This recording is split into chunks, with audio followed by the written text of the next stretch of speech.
سہ مقدر حضور حق سے سلام آیا، پیام آیا، زہ مقدر حضور حق سے سلام آیا، پیام آیا، جھکاؤ نظریں بچھاؤ پل کے، ادب کا اعلیٰ مقام آیا، جھکاؤ نظریں بچھاؤ پل کے، ادب کا اعلیٰ مقام آیا۔ یہ کون سر سے کفن لپیٹے چلا ہے الفت کے راستے پر، یہ کون سر سے کفن لپیٹے چلا ہے الفت کے راستے پر، فرشتے سے تک رہے ہیں، یہ کون سی احترام آیا، فرشتے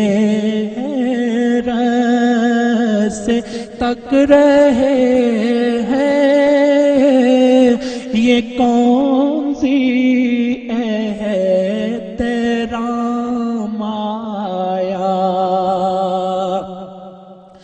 فضا میں لبیک کی صدائے ظفر شتارش گونجتی ہے، فضا میں لبیک کی صدائے ظفر شتارش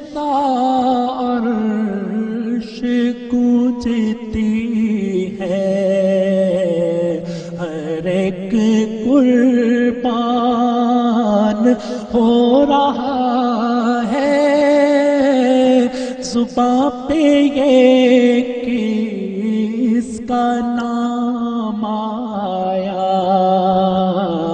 ہر ایک قربان ہو رہا ہے،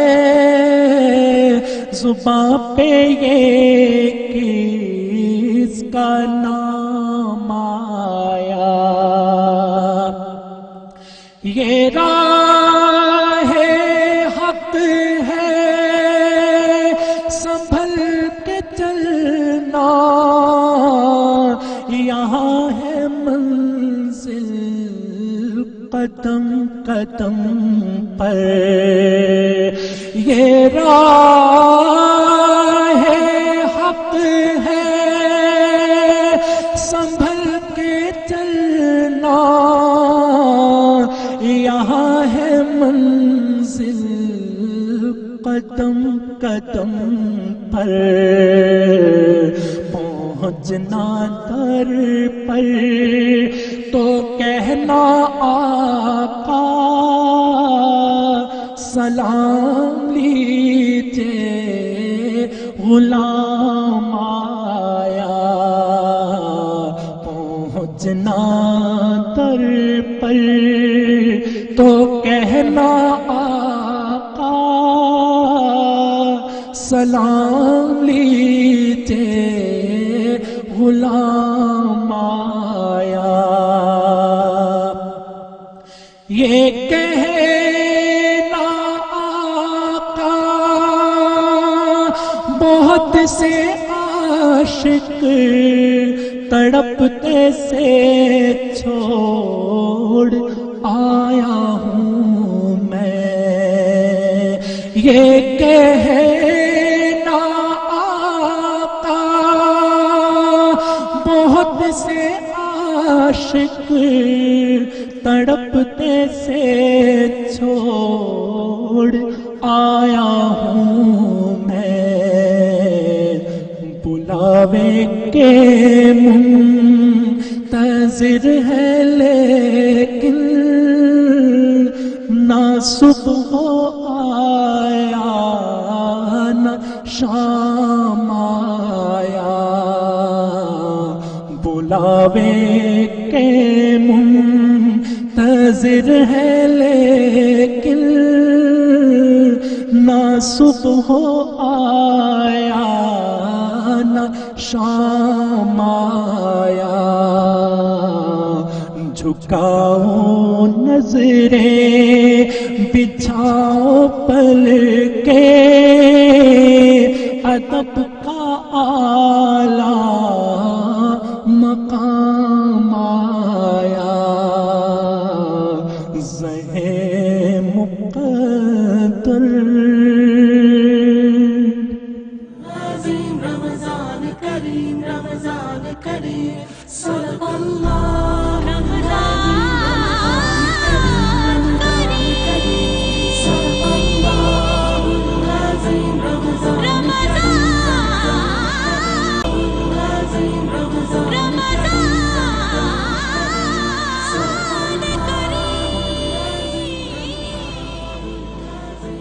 خوش آمدید۔ اے پلس کی خصوصی رمضان ٹرانسمیشن رمضان کریم آپ دیکھ رہے ہیں، اور اب وقت ہے کہ ہم بات کریں آج کے جو موضوعات ہیں 22ویں پارے میں جو بیان ہوئے ہیں قرآن پاک کے، جس میں میں نے آپ کے سامنے سورۃ الاحزاب کا جو بقیہ حصہ تھا جس میں تاکید ہے امہات المومنین کو اور کچھ احکامات ہیں، اور اس کے ساتھ ساتھ وہ 10 صفات جو کہ ان لوگوں کی ہوں گی جن پہ اللہ تعالیٰ کا کرم اور مہربانی ہوگی۔ اب اگر ہم آئیں سورہ سبا کی طرف تو جناب علی وقار قادری صاحب میرے ساتھ ہیں، تو مجھے بتائیے گا کہ سورہ سبا کا ایک بنیادی مضمون جو ہے وہ کیا ہے جس کے بارے میں ہمیں ذہن میں رہے؟ بسم اللہ الرحمن الرحیم، بہت شکریہ۔ سورہ سبا کا بنیادی مضمون شکر گزاری ہے، اور اس شکر گزاری کو، اس گریٹیٹیوڈ کے تصورات کو بڑے مختلف اور بڑے متنوع انداز میں کثیر الجہاتی پہلوؤں سے اللہ تعالیٰ نے سمجھایا۔ آیت کا آغاز، سورت کا آغاز ہوتا ہے کہ اللہ تعالیٰ ہر شے کا خالق ہے، زمین کے اندر سے ایک دانہ جو نکلتا ہے وہ نکالتا ہے، اور آسمان سے اگر ایک قطرہ بھی اترتا ہے تو وہ اتارتا ہے۔ جی بالکل، یہ بات بیان کر کے، قیامت کی بات بیان کر کے، اس کے بعد اللہ تعالیٰ نے ایک بڑی زبردست اور بڑا اہم پہلو جو بیان کیا، وہ اہم پہلو یہ بیان کیا، اور یہ پہلو میرے خیال میں مرکزی مضمون ہے پوری سورت کا، نہیں بلکہ پورے پارے کا، بہت اہم پہلو، بہت اہم پہلو۔ وہ اہم پہلو یہ اللہ تعالیٰ نے لوگوں کی ایک بیماری کا ذکر کیا ہے، اور وہ بیماری یہ ہے کہ اللہ فرماتا ہے کہ میں پے در پے ان کو مثالیں دے رہا ہوں پچھلے لوگوں کی، تو ان کے اندر، ان کے دلوں میں، ان کے باطن میں ان مثالوں سے عبرت اور نصیحت حاصل کرنے کی استعداد کم سے کم ہوتی جا رہی ہے۔ بالکل صحیح، یہ وہ بیماری ہے جس کا اللہ نے ذکر کیا۔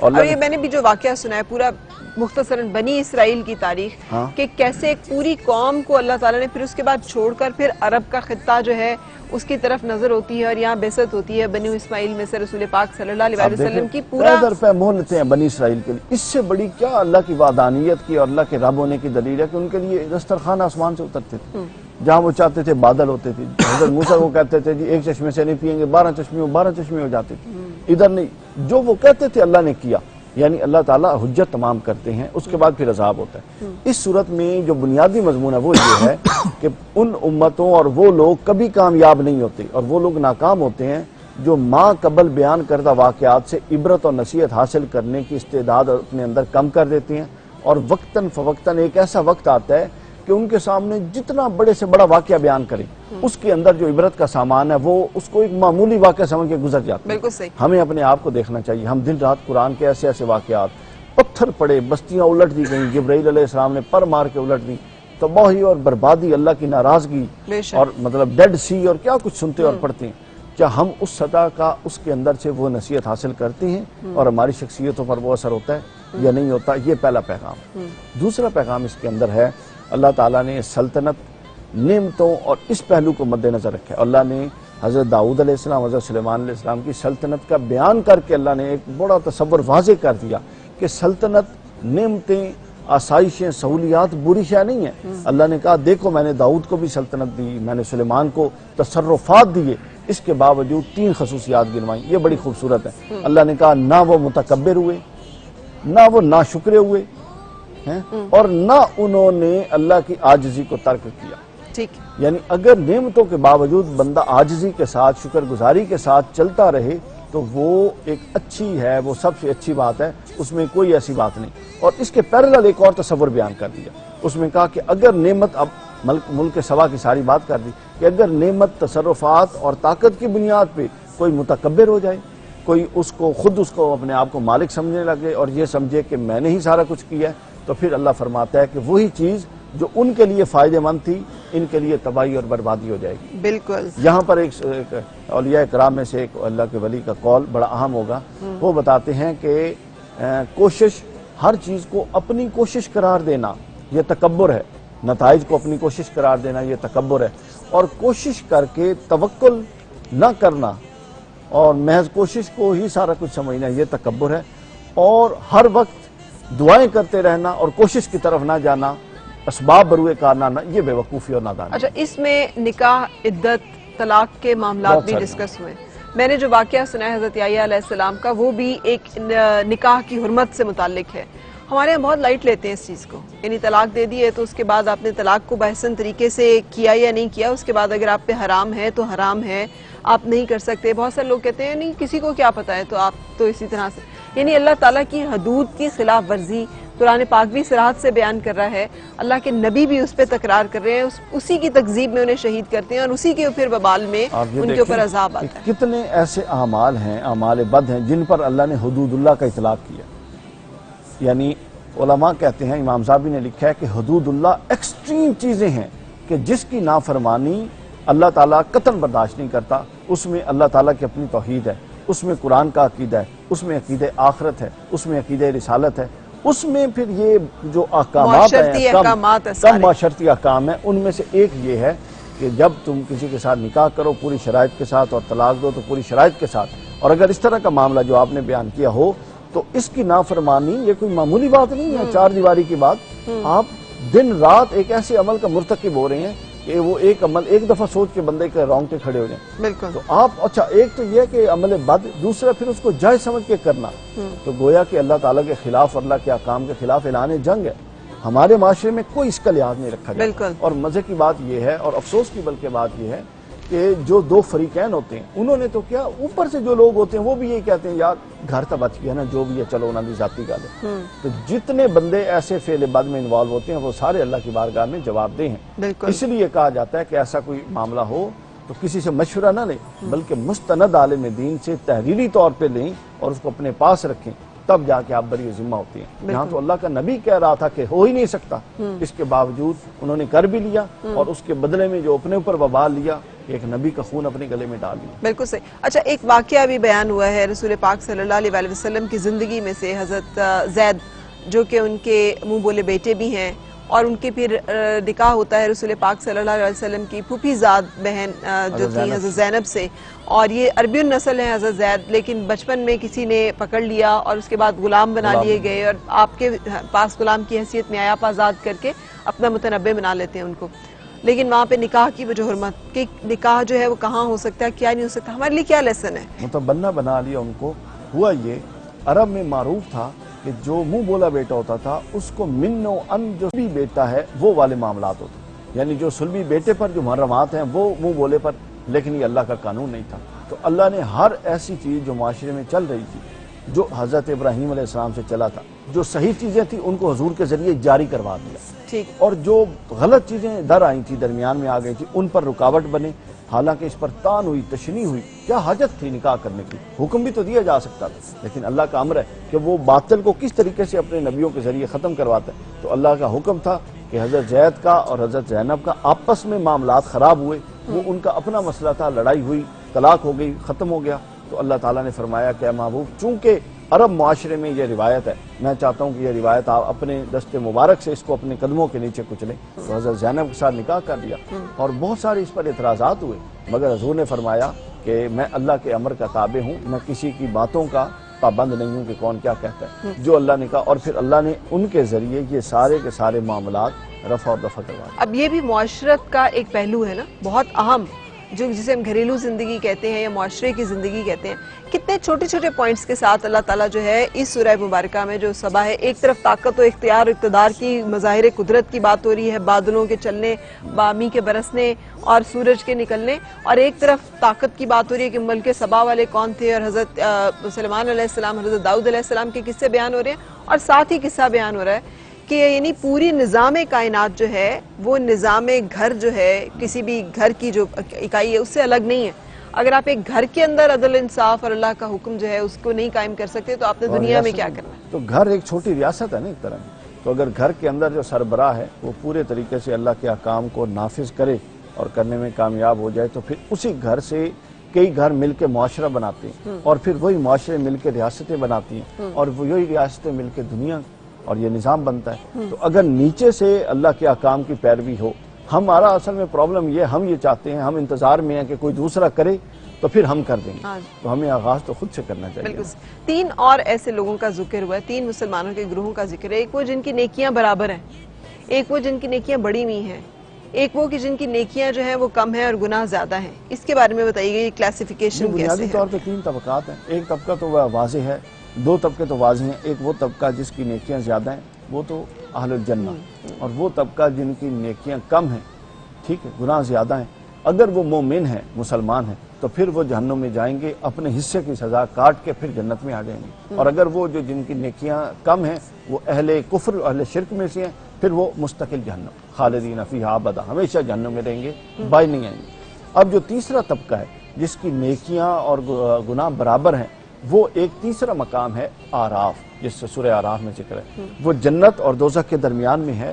وہ جب اہل جنت کو دیکھیں گے تو حسرت کریں گے کہ کاش ہم نیکیاں کر لیتے، اور جب دوزخ والوں کو دیکھیں گے تو سجدے شکر میں گر جائیں گے کہ باری تعالیٰ شکر ہے تو انہیں اس سے محفوظ رکھا. تو یہ 3 طبقات ہیں. یہ بیان کر کے اللہ نے ہمیں حکم دیا ہے کہ اگر کوئی کم نیکیوں والے طبقے میں جانا چاہتا ہے تو وہ جہنم کے لیے تیار رہے، اگر کوئی بیلنس رکھ کے چلنا چاہتا ہے تو وہ اس کے لیے تیار رہے. اچھا، اس کے اندر ایک اور اہم چیز ہے، وہ ایک ہمارے تصور کی غلط فہمی. ہمارا تصور یہ ہے کہ ہم کئی الٹے کام بیک وقت کر رہے ہوتے ہیں اور کئی تقویٰ کے کام بیک وقت کر رہے ہوتے ہیں. ہم کہتے ہیں یار نماز روزہ اپنی جگہ، وہ اپنی جگہ. تو یہ اپنی اپنی جگہ کوئی نہیں ہے، ایک ہی جگہ ہے، یا آپ نے ادھر جانا ہے یا آپ نے ادھر جانا ہے. وہ کیا کہتے ہیں، سراسر درنگی چھوڑ دے یک رنگ ہو جا، سراسر موم یا پھر سنگ ہو جا. اور یہ قرآن کا ضابطہ ہے. اللہ نے کہا الصلاۃ تنہی عن الفحشاء والمنکر، کہ نماز بری باتوں اور بے حیائی کی چیزوں سے روکتی ہے. تو ہم کیا کرتے ہیں، ہمارا تصور ہے پیرالل چلیں. اللہ نے بتا دیا کہ پیرالل نہیں چلا جاتا. اسی پر وہ حدیث مبارکہ بھی وہ آتی ہے نا، صادق کے جب رسول پاک صلی اللہ علیہ وسلم نے کہا کہ قیامت کے دن سب سے زیادہ بدترین شخص وہ ہوگا جو بہت ساری نیکیاں لے کر آئے گا، لیکن اس نے کسی کا دل دکھایا ہوگا، کسی کا حق مارا ہوگا، کسی کے ساتھ زیادتی کی ہوگی، کسی پہ ظلم کیا ہوگا. وہ ہر شے لے کے اس کو دے دی جائے گی، تو اس کی نیکیاں اس شخص کے پلڑے میں ڈال دی جائیں گی، اور اس کے گناہ نیکیاں ختم ہو جائیں گی اور حساب باقی ہوگا. تو پھر کہا جائے گا کہ اب انصاف یہ ہے کہ ان کے گناہ اس کے کھاتے میں ڈال. تو جو پہاڑ نیکیوں کا لے کے جائے گا وہ گناہوں کا پہاڑ، خدا نہ خواستہ استغفر اللہ، وہ لے کر جانا. اس میں اللہ تعالیٰ کی نے جہاں اپنی جاہ و جلال، اپنی قدرت بیان کرتے ہوئے معاشرت کے اوپر ہماری خانگی زندگی جو ہے نا، وہ جو بڑی پرائیویسی کی لائف ہوتی ہے، اس میں جو خدا کا خوف رکھنے کا حکم دیا ہے اور اس کے تحت معاملات کو طے کرنے کا. اب جو آیات اور جو صورتیں آئیں گی نا، جو پارے آ رہے ہیں، اس میں معاشرت، آئلی زندگی بہت زیادہ ہے. سورہ حجرات آئے گا، ساری آئلی زندگی پر ہے، ٹھیک ہے. اس کے بعد آپ دیکھیں سورہ حجرات کے بعد سورہ قاف آئے گا، آئلی زندگی پر. سورہ الذاریات آئے گی، آئلی زندگی پر. آئلی زندگی کے اب احکامات شروع ہو رہے ہیں. اس لیے کہ انسان کی اگر اپنی ذاتی زندگی، وہ تنہائی کی زندگی، اگر وہ زندگی جس میں اسے اور کوئی نہیں دیکھ رہا سوائے رب کے، وہ صحیح نہیں ہے، تو اس کے معاشرے میں کیا صحیح کردار ادا؟ نظم دیکھیں نا، پہلے اس نے توحید و شرک یہ پکا کر دیا، پھر اس نے نفاق کے باب کھول کھول کر بیان کر دیے، پھر اس نے ماں قبل امتوں کے ابواب کھول کھول کر بیان کر دیے، اور اب وہ گھر اور معاشرے پر آ گئے. بالکل صحیح. سو بریک کے لیے رکنا ہے. رکتے ہوئے ہم مسلسل آپ کے ساتھ جو ہے ڈسکس کرتے رہیں گے کہ قرآن کے وہ مضامین جو کہ ہماری سمجھ میں آتے ہیں, جو ہماری اللہ تعالیٰ نے فہم و فراست میں ڈالے ہیں. اگر آپ کے ذہن میں کوئی آتا ہے تو آپ بھی شیئر کر سکتے ہیں. مجھے بریک کے لیے رکنا ہے اور بریک کے بعد پھر آپ سے ملاقات.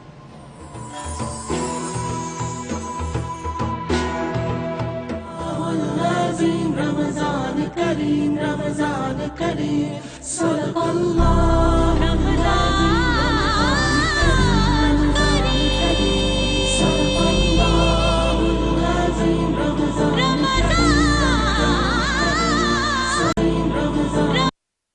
خوش آمدید.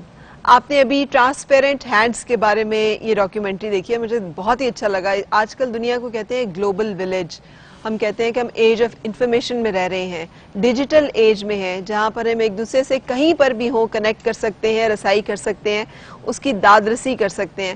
اور یہ جو تیسرا اور آخری فیکٹر میں نے کہا یہ سب سے خوبصورت ہے, اس لیے کہ ٹرانسپیرنٹ ہینڈز جو ہے یہ ایک ایسا آن لائن پلیٹ فارم ہے کہ آپ دبئی میں ہیں, آپ یو ایس میں ہیں, آپ یو کے میں ہیں, آپ پاکستان میں ہیں, آپ اس پورٹل پہ جا سکتے ہیں, اس آن لائن پلیٹ فارم پہ جا سکتے ہیں اور وہاں پر جیسے آپ کو بتایا گیا ہے کہ آپ دیکھ سکتے ہیں کس کی مدد کرنی ہے, کتنی مدد کرنی ہے, اور وہ ساری ٹرانسپیرنسی کے ساتھ اور ان کی عزت نفس کا خیال رکھتے ہوئے, آپ کی کنوینئنس کا خیال رکھتے ہوئے یہ سب کچھ جو ہے یہ ممکن ہو جائے گا.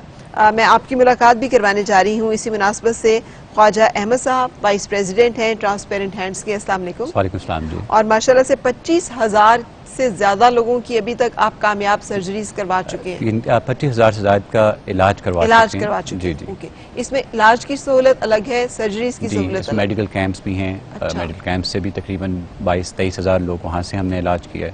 سرجریز تقریباً ہماری 1,000 سے زیادہ ہیں, تو ان سب کو ملا کے تقریباً 25,000. یعنی اگر کسی کو ادویات چاہیے, اگر کسی کو علاج کے پیسے نہیں ہیں, ڈاکٹر کے پیسے نہیں ہیں وہ, یا پھر اگر اسے سرجری آپریشن کے خرچہ درکار ہے, تو ان تمام ایریاز میں آپ ہیلتھ ایریاز جی ایبسولوٹلی میڈیکل کیمپس میں ہم ادویات بھی دیتے ہیں, وہیں سے ہمیں جو مریض ایسے جو افورڈ نہیں کر سکتے وہاں سے ملتے ہیں, اور اس کے علاوہ جو ہاسپٹلس ہیں ڈاکٹرز وہاں سے ہمیں ریفر کرتے ہیں مریض جو کہ ہمارے پاس آتے ہیں. ان سب سے پہلے میں آپ کو تھوڑا سا بیک گراؤنڈ بتانا چاہوں گا کہ ہم کیا کر رہے ہیں اور کس طرح چلتا ہے یہ سارا سلسلہ.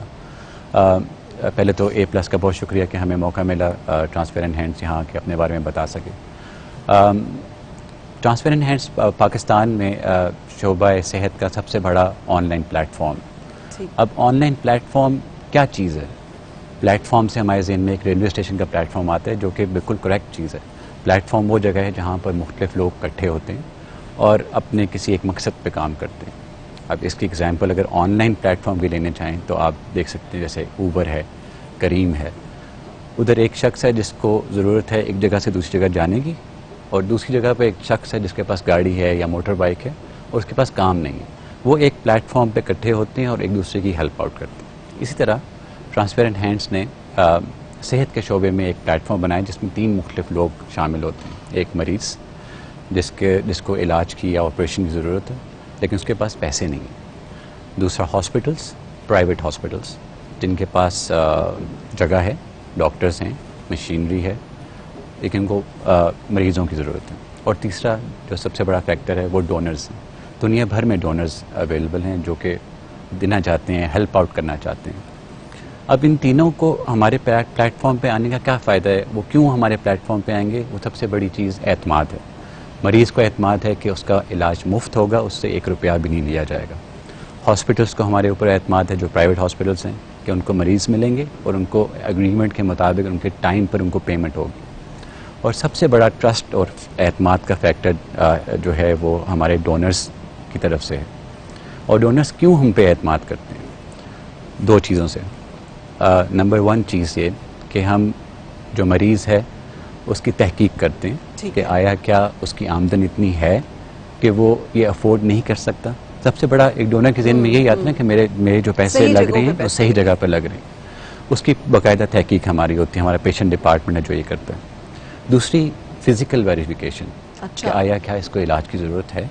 یعنی آپ اس کی ایک ایگزامینیشن اپنی خود سے اسیسمنٹ پہلے بھی کرواتے ہیں؟ ہمارے پاس ان ہاؤس سرجن ہیں جو ہر مریض کو چیک کرتے ہیں, فزیکل چیک اپ کرتے ہیں کہ آیا واقعی اس کو اس چیز کی ضرورت ہے جس کے لیے ہمارے پاس آیا. ٹھیک ہے. جب وہ گو ہیڈ دیتے ہیں تب جا کے وہ مریض ہمارے پورٹل پہ یا ویب سائٹ پہ رجسٹر ہوتا ہے, ٹھیک ہے, تب وہ جا کے ڈونر کے سامنے آتا ہے. ٹھیک تو ڈونر کو ہمارے اوپر یہ اعتماد ہوتا ہے کہ جو مریض سامنے آ رہا ہے وہ ایک تحقیق کے بعد مستحق مریض ہے. ٹھیک ہے, تو یہ ایک اعتماد کا بہت بڑا فیکٹر ہے جس کی وجہ سے ہمارے پاس دنیا بھر سے ڈونیشنز آتی ہیں. اب یہ سلسلہ جو ہے جو شروع ہوا یہ 5 سال پہلے شروع ہوا, اچھا. اور اٹ اسٹارٹیڈ فرام اسکریچ. 2014 میں ہم نے ٹرسٹ رجسٹر کیا, اور پاکستان انفارمیشن ٹیکنالوجی بورڈ ہے PITB جو عارفہ وحید کمپلیکس میں ہے, گورنمنٹ آف پنجاب کے انڈر فال کرتا ہے. انہوں نے ہمیں سپورٹ کیا اور انہوں نے ہمیں اپنے پاس مفت جگہ فراہم کی 6 مہینے کے لیے کہ آپ ہمارے آفس میں آئیں, بیٹھیں, یہاں سے سٹارٹ کریں, کیونکہ وہ ٹیکنالوجی بیسڈ کمپنیز کو سپورٹ کرتے ہیں. وہاں سے ہمارا سلسلہ شروع ہوا. شروع میں ہم نے پہلے سال 90 مریض کیے, پھر اگلے سال مریضوں کی تعداد بڑھتی رہی, یہاں تک کہ ہمیں 3 ایوارڈز ملے پاشا کی طرف سے. اچھا, Pakistan soft where house association ہے وہ, ان کے 3 سالوں میں ہمیں 3 ایوارڈز ملے. پھر 2018 میں گورنمنٹ پاکستان نے بھی ریکگنائز کیا, جو ہماری CEO ہیں مسٹر میزا معین, ان کو تمغہ امتیاز سے نوازا اس پروجیکٹ کی وجہ سے. تو ریکگنیشن تو ہمیں یہاں پر مل گئی. اور دوسرا یہ کہ اب بات یہ آتی ہے کہ ہم کرنا کیا چاہتے ہیں. ہم چاہتے ہیں کہ ہم پورے پاکستان کے جو ہیلتھ کیئر کے ایشوز ہیں ان کو ہم ریزالو کریں, کیونکہ ہمارے پاس آؤٹ ریچ ہے. We have the platform جو پاکستان کے کونے کونے تک جا سکتا ہے. پورے پاکستان میں ہمارے پاس 20 سے زائد پرائیویٹ ہاسپٹلز ہیں جو ہمارے پینل پہ ہیں. ٹھیک ہے, وہاں سے ہم مریضوں کا علاج کراتے ہیں. پورے پاکستان کا مطلب ہے کہ کراچی سے لے کے پشاور سے لے کر کراچی تک جو ہے بیچ میں ہمارے ہاسپٹلز لوگ ہیں. ٹھیک ہے, میڈیکل کیمپس ہم مختلف جگہوں میں ہیں. ابھی ریسنٹلی ہم نے سندھ میں 4 میڈیکل کیمپ کرائے پچھلے سال کے آخر میں, اور 4 دنوں میں 4000 سے زائد پیشنٹس کو ہم نے وہاں پہ دیکھا, اور بہت بری وہاں پہ حالات تھے. تو یہ ہم پاکستان کے دور افتادہ علاقوں تک ہماری پہنچ ہے جہاں ہم جاتے ہیں. اب جیسے بہت سارے ٹرسٹ ہاسپٹلز ہیں جو فری علاج کرتے ہیں, لیکن وہ ایک اپنے ریسٹرکٹڈ ایریا کے اندر کر رہے ہوتے ہیں, ان کی وہ آؤٹ ریچ نہیں ہوتی جتنی ہمارے پاس ہے. تو ہمارے پاس پاکستان کے ہیلتھ کیئر کو ریزالو کرنے کا پورا پلان ہمارے پاس ہے. آغا خان یونیورسٹی نے ایک ریسرچ کی ہے جس کے مطابق 1,70,00,000 آپریشنز اس وقت پینڈنگ ہیں پاکستان میں, جو کہ کسی وجہ سے آپریشن ہو نہیں سک رہا. گورنمنٹ ہاسپٹلس میں جگہ نہیں ہے. 1700 گورنمنٹ ہاسپٹل ہیں اور پر بیڈ 1600 پیشنٹس کی کیپیسٹی کی وہاں پر نمبر ہے, جو کہ ممکن نہیں ہے کہ پورا کر سکیں. ایک مریض کو گورنمنٹ ہاسپٹل میں 4 سال کا ٹائم ملتا ہے کہ آپ 4 سال بعد آپ کا آپریشن ہوگا. اب وہ مریض افورڈ نہیں کر سکتا, کیا کرے, مر جائے. تو اس چیز کو ریزالو کرنے کے لیے ہم نے یہ بنایا پلیٹ فارم. ہم چاہتے ہیں کہ آپ کے سامنے ابھی ٹکر پہ نیچے ہمارے بالکل ہمارے اسکرین پر آپ کے فون نمبرز بھی چل رہے ہیں ٹرانسپیرنٹ ہینڈز کے, اور ویب سائٹ ایڈریس جو سب سے زیادہ امپورٹنٹ ہے, اکاؤنٹ نمبر بھی آ رہا ہے. بول دیجئے ویب سائٹ ایڈریس جو ہے www.transparenthands.org. www.transparenthands.org. جی, اس پہ جا کر آپ اس پورٹل پہ جب آپ چلے جائیں گے تو سب چیزیں آپ کے سامنے کھل جائیں گی. آپ وہاں پلس یہ کہ ہم صرف ڈونیشن کی اپیل نہیں کر رہے, ہم یہ کہہ رہے ہیں کہ ہمیں آپ پیشنٹس بھی ریفر کریں. آپ کے پاس کوئی جاننے والے ہیں, آپ خود ایسے مریض ہیں جو آپ اپنا علاج نہیں کرا سکتے, کوئی ایریا اسپیسیفائڈ نہیں ہے, جو پیشنٹس ہیں وہ ہیلتھ جس کو علاج کی ضرورت ہے, آنکھ کا علاج چاہیے یا دل کا چاہیے یا گردے کا چاہیے یا کینسر کا چاہیے, بالکل ایبسولوٹ, کوئی بھی علاج آپ نے کروانا ہو اور آپ افورڈ نہیں کر سکتے, مستحق سمجھتے ہیں, آپ ہمارے پاس آئیں, ہم آپ کا علاج بالکل مفت کرائیں گے. ہماری طرف سے جو ڈونر کو ایک سیٹسفیکشن ہے کہ ہم پیشنٹ کو کوئی پیمنٹ نہیں کرتے, ہماری پیمنٹ صرف ڈائریکٹلی پرائیویٹ ہاسپٹلس کے پاس جا کر ہوتی ہے. تو یہ ایک بہت بڑا فیکٹر ہے کہ ہم کوشش کر رہے ہیں. اس کے علاوہ جو ڈونرز ہیں ان کو ٹیکس ایگزیمپشن رسیٹ ملتی ہے, یعنی کہ آپ نے اگر 1 روپیہ بھی ہمیں ڈونیٹ کیا ہے تو وہ آپ سرٹیفکیٹ ہم سے لیں, ہم FBR سے اپرووڈ ہیں, آپ کو وہ اماؤنٹ ٹیکس دینے کی ضرورت نہیں, آپ سرٹیفکیٹ اپنے ریٹرنز میں لگا لیں. بالکل, تو ایک بہت بڑا ایک ایڈوانٹیج ڈونر کو یہ بھی ہم پرووائڈ کرتے ہیں. بالکل صحیح. اب یہ چیز یہاں پر ختم نہیں ہوتی, وہ اس کے اب ڈونر نے دیکھا ٹھیک ہے مستحق مریض ہے, غریب ہے, علاج نہیں کرا سکتا, فزیکلی ویریفائڈ ہے. اب اس کے بعد اس نے پیسے دیے اور اس کا علاج ہو گیا. اب واٹس نیکسٹ؟ جو ڈونر ہے وہ ویب سائٹ پہ جائے, اکاؤنٹ اس کا کریٹڈ ہے, اس میں جا کے دیکھے کہ اس مریض کی اب کیا حالت ہے, سکسیس سٹوری اس کا وہاں پر دیکھ سکتا ہے, وہ ہاسپٹل بلز وہ ڈاؤن لوڈ کر سکتا ہے, اس کے ٹیسٹ ریزلٹس وہ ڈاؤن لوڈ کر سکتا ہے. ہماری ایک تحقیق کے مطابق 100 میں سے 70 لوگ ایسے ہیں جو جاننا چاہتے ہیں کہ جہاں پر انہوں نے پیسے دیے کیا ان کا اس کا رزلٹ کیا نکلا. کیونکہ صرف پیسے دیکھ کر بھول جانے سے آپ